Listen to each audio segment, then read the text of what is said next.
It's a lovely day. 25 years of Vicky. We all here gathered. हमारे साथ हमारे chief minister साहब हैं और आज मुझे मौका मिला है. ये जिंदगी में मेरा सेकंड टाइम है जो मैं किसी का इंटरव्यू ले रहा हूं. पहली बार मुझे मौका मिला था प्रधानमंत्री जी का इंटरव्यू लेने के लिए और अब मुझे हमारे चीफ मिनिस्टर साहब का इनका इंटरव्यू लेने का मौका मिला है. तो सर मैंने उनसे एक क्वेश्चन किया था प्रधानमंत्री जी से कि आप आम कैसे खाते हैं, तो लोगों ने मजाक उड़ाया था. लेकिन सर मैं नहीं सुधरूंगा. आप नागपुर से हैं और Nagpur is very famous for the mangoes. तो सर मैं आपसे ये पूछना चाहता हूँ, आपको नॉट मैंगोज, ऑरेंजेस, तो आपको सर ऑरेंजेस अच्छे लगते हैं?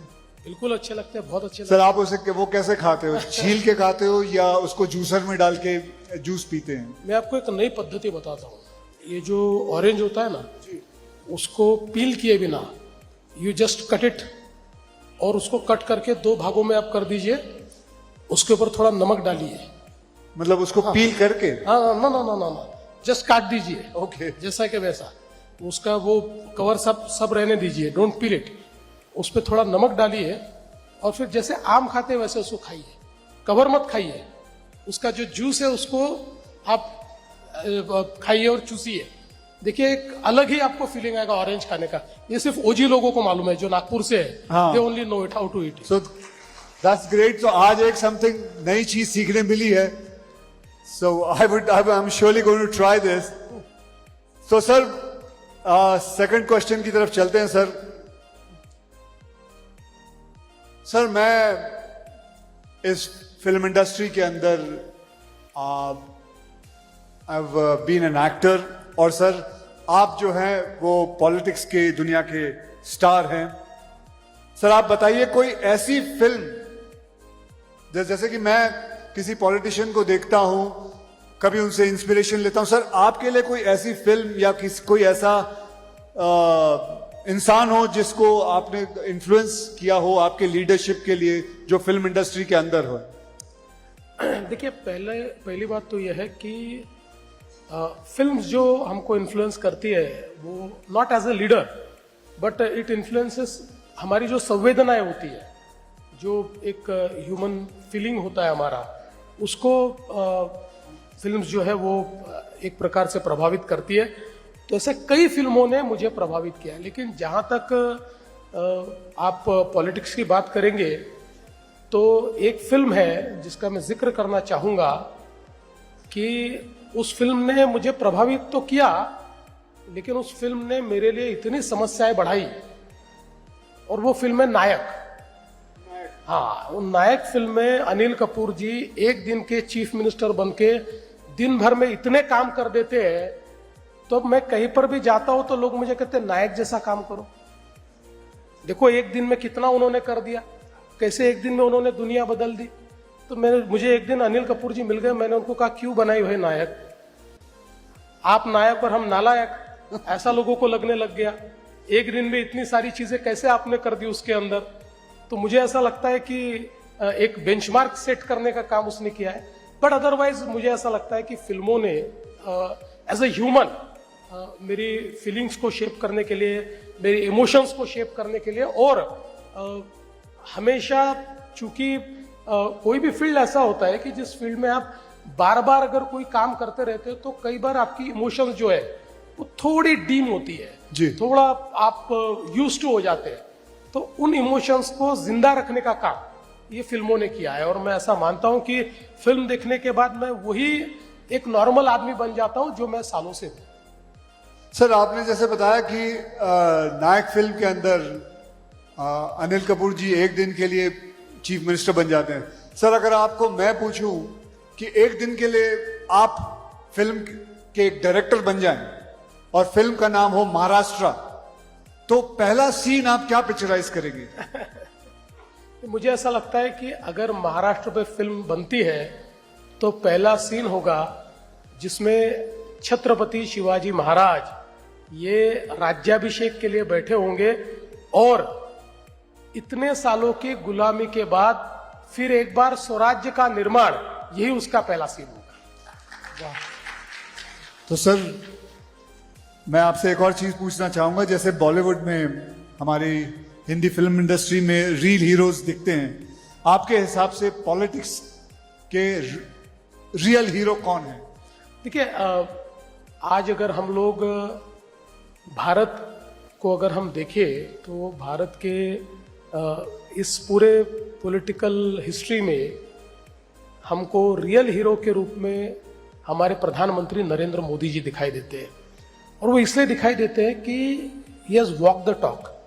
जो चीजें हम लोग कहते थे, भारत से गरीबी हटाओ का नारा ये लगातार लगता रहा, लेकिन 10 साल में 25 करोड़ लोगों को गरीबी से बाहर निकालने का काम ये मोदी जी ने करके दिखाया। हम लोग फ्रेजाइल 5 इकोनॉमी से फर्स्ट 5 इकोनॉमी में आए। अब हम दुनिया की चौथी सबसे बड़ी अर्थव्यवस्था बन गए, जल्दी ही तीसरी सबसे बड़ी अर्थव्यवस्था बन रहे। आज चाहे वो टेक्नोलॉजी का क्षेत्र हो, चाहे वो डिफेंस मैन्युफैक्चरिंग का क्षेत्र हो, चाहे वो एवीजीसी का क्षेत्र हो, हर क्षेत्र में भारत वर्ल्ड से कॉम्पीट कर रहा है। तो मुझे ऐसा लगता है कि हमेशा हम लोग जब छोटे थे तब से हम कितने महान थे इसकी कहानियां सुनते आए, लेकिन हम महान कब बनेंगे ये हमको कोई बताता नहीं था। Now we know that we are on the path. 2047 में विकसित भारत, ये महान भारत का चित्र अब हमारे सामने है और उस चित्र को लाने वाले हमारे प्रधानमंत्री नरेंद्र मोदी जी हैं। बहुत खूब सर, बहुत बढ़िया सर, बहुत बढ़िया। तो सर बताइए, आज ये फिक्की का प्रोग्राम है, तो इसके अंदर एक ऐसा प्रश्न पूछना चाहता हूं सर आपको कि अगर आपको एक एलिवेटर पिच, यानी कि एक क्विक लेकिन जबरदस्त पिच देनी हो कोई इंटरनेशनल स्टूडियो को महाराष्ट्र में बिजनेस करने के लिए, तो वो पिच क्या, वो क्या बात आप उनको कहेंगे कि वो इंटरनेशनल स्टूडियो यहां आए? मैं उनको ऐसा कहूंगा कि महाराष्ट्र में इतनी बड़ी लीगेसी है कि हमने दादा साहब फाल्के से लेकर तो आज के कंटेंट क्रिएटर तक जो हमारी ओजी पोजीशन है वो कभी छोड़ी नहीं है। और इसलिए महाराष्ट्र ही ऐसी जगह है जो इन रियल सेंस एक एंटरटेनमेंट का कैपिटल है, ये कंटेंट का कैपिटल है। और इसलिए if somebody wants to come, somebody decides to come, they should come to Maharashtra, क्योंकि यहाँ पर केवल इकोसिस्टम नहीं है, यहाँ पर वाइब्रेंसी है, यहाँ पर लोग ऐसे हैं कि जिन्होंने सिनेमा को जिया है, जिन्होंने सिनेमा के जो अलग अलग एंगल्स होते हैं, सिनेमा में जो अलग अलग रोल्स होते हैं, बिहाइंड द सीन जो रोल्स होते हैं, इन सबको जीने वाली पीढ़ियां ये महाराष्ट्र में मौजूद है। इसलिए आप महाराष्ट्र आइए, ये मैं पिच करूंगा। सर मैं आपको बताऊं, 4 दिन पहले मैं कोलाबा जा रहा था जू से, और मैं करीबन 35 मिनट में पहुंच गया। And that is due to the infrastructure what you have created in Maharashtra. मुझे याद है कोलाबा में शूटिंग होती थी, मैं जू पे रहता हूं, मैं शेव करके निकलता था, वहां पहुंच के मुझे फिर शेव करना पड़ता था, इतना वक्त लग जाता था। तो अब मैं बहुत जल्दी पहुंचने लग गया हूं। आपने साउथ बॉम्बे पहले अलग होता था, नॉर्थ बॉम्बे अलग होता था, आपने इन दोनों बॉम्बे को मिला दिया, दोनों मुंबई को मिला दिया, and now we are one Mumbai because of the infrastructure what you have created. तो ये इस पे तो आपने सर इतना बढ़िया काम कर रहे हो और हो रहा है। सर मेरी एक आपसे दरखास्त है, आपकी जो दृष्टि है हमारे फिल्म सिटी जो गोरेगांव में है, करीबन 550 एकड़ जमीन है, सर उस पे दृष्टि डालें, उसको भी जिस हिसाब से आपने मुंबई को चेंज किया है, मैं आपसे दरखास्त करूंगा उसको भी चेंज करें। तो उसके बारे में कुछ आप कहना चाहेंगे? नहीं, बिल्कुल, आपने बहुत ही अच्छी बात कही है। देखिए, एक रिग्रेट जो मेरा है अपने लिए वो ये है कि during my tenure between 14 and 19 मेरी बड़ी इच्छा थी कि मैं फिल्म सिटी को एक बहुत ही वाइब्रेंट इंटरनेशनल फिल्म इकोसिस्टम में परिवर्तित करूं। और हमने काफ़ी प्लानिंग भी किया, डिजाइनिंग भी किया, काफ़ी हम लोगों ने फिल्म फ्रेटर्निटी के लोगों से बातचीत भी करके एक उसका बड़ा अच्छा प्लान भी तैयार किया, but somehow due to various reasons we could not execute it. So मतलब मैंने हाथ में लिए और एग्जीक्यूट नहीं हुए ऐसे 2 या 3 ही प्रोजेक्ट है, उसमें से ये एक प्रोजेक्ट रहा है. लेकिन नाउ इन दिस रेजिम ये मैंने तय कर लिया है कि इस फिल्म सिटी को एक वर्ल्ड क्लास, टॉप क्लास जो फिल्म इकोसिस्टम है उसमें हम लोग कन्वर्ट करेंगे. वैसे भी अब हमारी फिल्म सिटी में IICT आ रहा है, तो Indian institute of creative technology, और उसके साथ साथ अभी बहुत अच्छे स्टूडियोज जो स्टेट ऑफ आर्ट है, जो क्योंकि फिल्म मेकिंग तो पूरा बदल रहा है अभी, VFX के कारण बहुत सारी चीजें बदल रही है, पोस्ट प्रोडक्शन और एडिटिंग में बहुत बड़े पैमाने पर बदलाव आ रहा है. AI भी बहुत मुझे ऐसा लगता है कि फिल्म्स को प्रभावित कर रहा है. लोकेशंस कहीं पर भी क्रिएट की जाती है, ये जो हमारा हरा पर्दा होता है ये हर चीज को बदल देता है. तो ये सारी चीजों को अकाउंट फॉर करने वाला एक इकोसिस्टम हमको तैयार करना है, और उसके लिए हम लोगों ने ऑलरेडी तैयारी कर दी है. मैं ऐसा मानता हूं कि with in a years time हम लोग ये ट्रांसफॉर्मेशन शुरू करेंगे, और उसके बाद के 4 सालों में इस पूरे एरिया को हम ट्रांसफॉर्म करेंगे. जैसे दुनिया में कई देशों में वहाँ के स्टूडियोज को, वहाँ की फिल्म इकोसिस्टम को, वहाँ के सारा कंटेंट क्रिएशन को एक आइकॉनिक ऐसी दुनिया में एक नाम मिला हुआ है, इसी प्रकार का नाम, जो चूंकि ये फिल्म सिटी ऐसी है कि देश की क्लासिकल फिल्में सारी जो ओल्ड क्लासिक्स है ये सब यहाँ पर शूट हुई है. लेकिन आज मैं जानता हूँ कि फिल्में वहाँ शूट होती है, लेकिन अलग अलग जगह भी होती है. आज अगर हम लोग मीरा भाईंदर की तरफ चले जाए तो इतने वहां पर बड़े बड़े ये स्टूडियोज तैयार हो गए, हालांकि वहां कोई बहुत सुविधाएं नहीं है, मतलब कई बार बिना सुविधाओं के भी वहां शूटिंग होती है. तो इसका सीधा कारण है कि जो इकोसिस्टम हमने देनी चाहिए थी वो हम नहीं दे पाए, इसलिए इस प्रकार की इकोसिस्टम मशरूम हो रही है. तो हम ये चाहते हैं कि इतना बड़ा हमारे पास फिल्म सिटी है, इस फिल्म सिटी को टोटली ट्रांसफॉर्म करना चाहते हैं, और मैं आपको I would like to assure you that in years time we'll start. So that is great. तो ये तो सबसे अच्छी न्यूज है कि हमारी फिल्म सिटी जो है गोरेगांव में 4 साल के अंदर काफी कुछ बदलाव आ जाएगा. एंड हमारा chief minister has promised us. Sir मैं एक और बात पूछना चाहूंगा. सर मैं मराठी सिनेमा का बहुत बड़ा फैन हूँ. सर मैं समझता हूँ जिसका मतलब screen play, story, Marathi cinema की जो स्क्रीन प्ले स्टोरीज और जो किस्म के मुद्दे उठाते हैं, मैं ज्यादा करके जगहों पे नहीं देखता. I think they are the one of the best. Sir तो मैं ये जानना चाहूंगा सर, जेन ज़ी में इसे पॉपुलर बनाने का आपका कोई प्लान है कि इसको कैसे पॉपुलर बनाया जाए? और दैट्स इट सर. नहीं, बहुत अच्छा प्रश्न आपने पूछा, और मैं आपको कहना चाहता हूं कि मराठी फिल्म ये इतनी ताकतवर क्यों है. इसका एक कारण है कि मराठी थिएटर ने इसको ताकतवर रखा है. आज भी अगर हम देखें तो देश में जो हमारे भाषाई थिएटर्स है, चाहे वो हिंदी हो या अलग अलग भाषाओं के थिएटर्स हो, इसमें कहीं ना कहीं हमको थोड़ा सा एक ऐसा लगता है कि समहाउ दे आर, मतलब उनकी शीन थोड़ी कम हो रही है, ऐसा हमको ध्यान में आता है. पर मराठी थिएटर इतना इनोवेटिव रहा है कि उसने मुझे ऐसा लगता है कि एक क्रिएटिविटी की या अभिव्यक्ति की जो मिसाल मराठी थिएटर ने कायम की. और आज भी आप देखिए मराठी जो हमारे ऑडियंस भी है वो भी बड़ा वाइब्रेंट ऑडियंस है. आज भी महाराष्ट्र में इतने मराठी नाटक तैयार होते हैं और उन नाटकों को देखने के लिए आज भी भीड़ लगती है, हाउसफुल नाटक चलते हैं.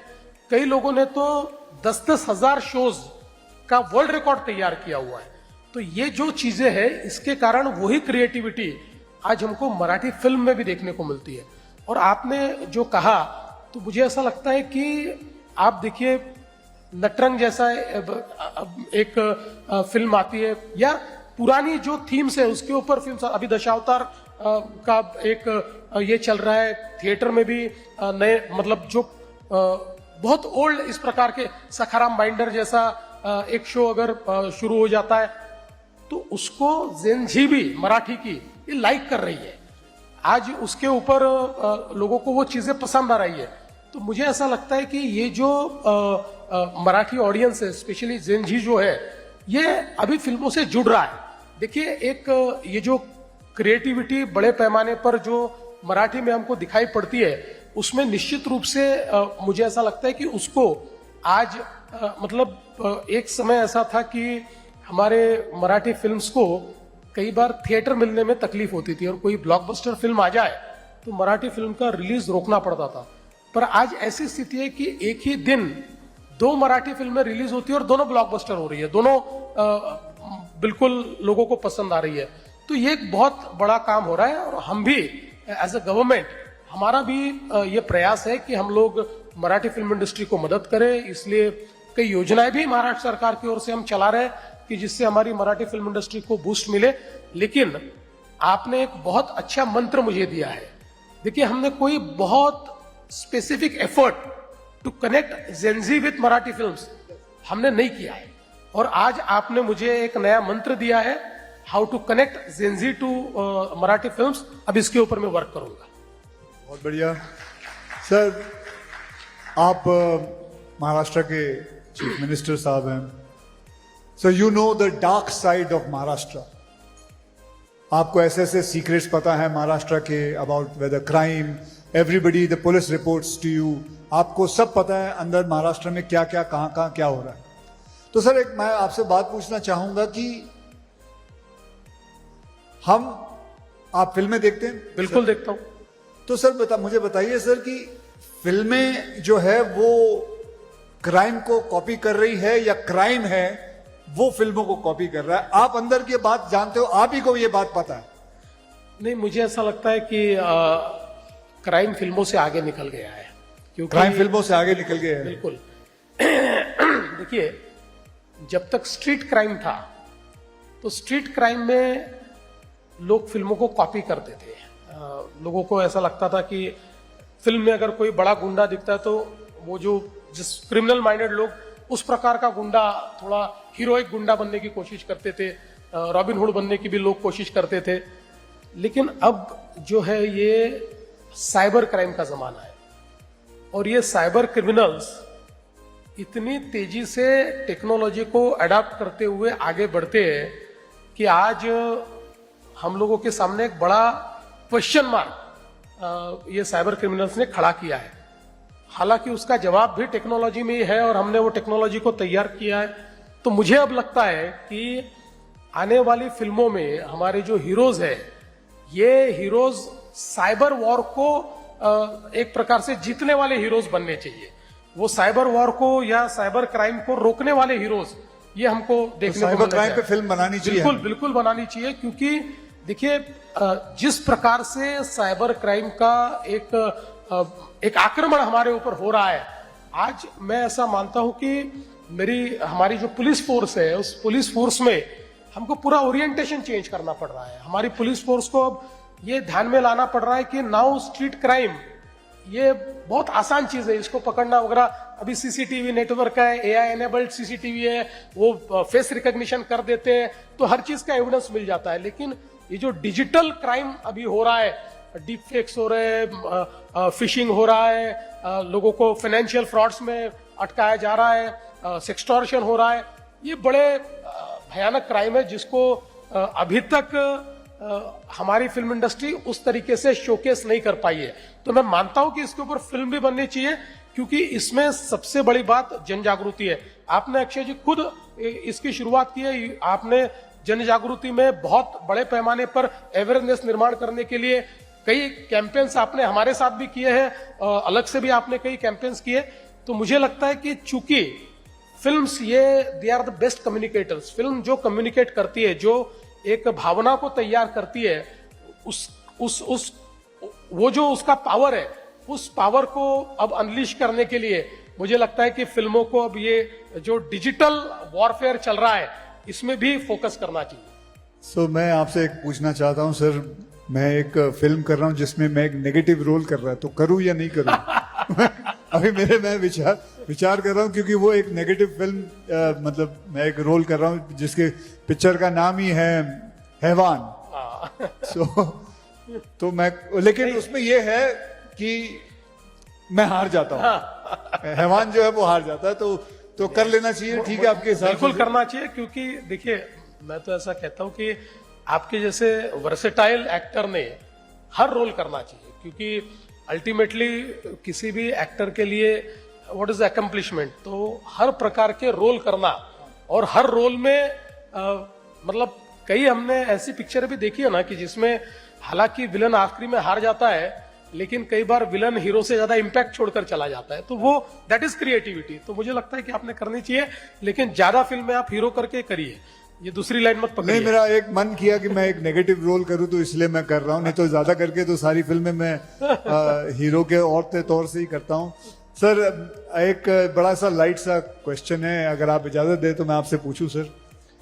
तो सर, अभी सभी सड़कों पे मेट्रो का काम चल रहा है और ये अभी बहुत जल्द जाके खत्म होने वाला है, तो क्या सर, ये एक छोटी सी बात है सर, मैं पूछना चाहता हूं कि जिस दिन ये काम खत्म होगा तो हो सकता है सर वो उस दिन महाराष्ट्र डे की छुट्टी बनाई जाए कि ये काम खत्म हो गया है। खत्म हो गया, बिकॉज सब, I am sure we are going through all the traffic jams and all, but after every night comes the day and we are all waiting for that day कि सब काम खत्म हो जाए। वैसे तो काफी जगहों पे काम खत्म होना शुरू हुआ। मैं ये कह रहा हूं कि जब सब काम खत्म हो जाए तो हमारे चीफ मिनिस्टर साहब एक दिन अनाउंस कर दे कि this is the Maharashtra day, जब छुट्टी मिलेगी। ऐसा हो सकता है?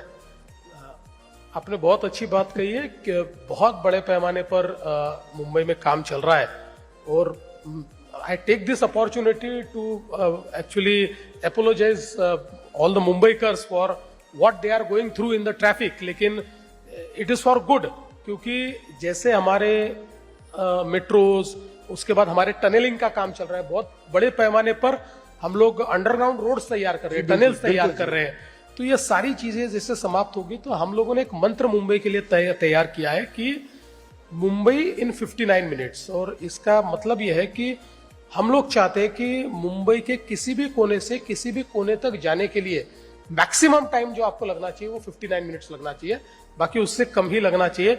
इस प्रकार का मुंबई का पूरा प्लानिंग हमने किया है। तो मुझे ऐसा लगता है कि निश्चित अक्षय जी ने कहा है और हम सुनेंगे नहीं, ऐसा तो हो नहीं सकता। तो इसलिए जैसे ये काम समाप्त हो जाएगा तो 1 मई को महाराष्ट्र डे मनाएंगे और उस दिन छुट्टी दे देंगे। अरे उस दिन तो ऑलरेडी छुट्टी होती है उस दिन। ये आपने एक गुगली डाली है, उस दिन छुट्टी होगी, जो दिन ऑलरेडी पहले से हमें छुट्टी मिली हुई है। लेकिन बढ़िया सर। सर, जाने से पहले एक और बात सर, मैं आपके अंडर सारे मुंबई पुलिस, महाराष्ट्र पुलिस आती है सर। सर, एक मतलब it's nothing got to related with the film industry और फिल्म्स और एनीथिंग।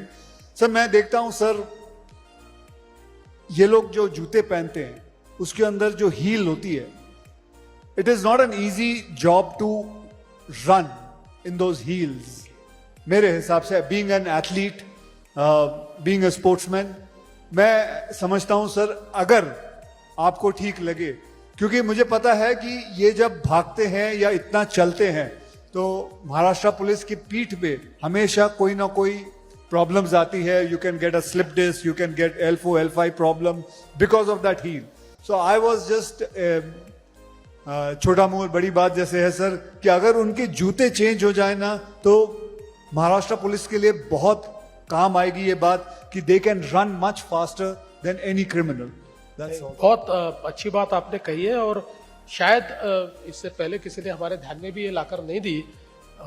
हमारे तो जो पुलिस है वो इस प्रकार के जूते पहनकर ही सारी प्रैक्टिस करते हैं, लेकिन आपने कहा ये बात भी सही है कि शायद उसके कारण एट अ लेटर एज उनको थोड़े प्रॉब्लम आएगी। मैंने बहुत सारे पुलिस वालों से मिला हूं, बैक प्रॉब्लम हमेशा आती है। मैं आपको ही रिक्वेस्ट करूंगा कि अगर आप कोई इसमें इनोवेशन, कोई डिजाइन चेंज या कुछ अगर आप सुझा सकते हैं, बिकॉज आप तो ओजी एक्शन हीरो है, तो आपको ये पता है कि एक्शन के लिए what is the best. Sir, I will try and make a brown shoes and I will show it to you, please, अगर आपको ठीक लगे। हम लोग निश्चित रूप से अडॉप्ट करेंगे। बहुत बढ़िया सर। तो हमारी जो महाराष्ट्र की पुलिस है, बस रेडी हो जाइए, वो बहुत तेज भागने वाली है। अब criminals are not going to have any chance.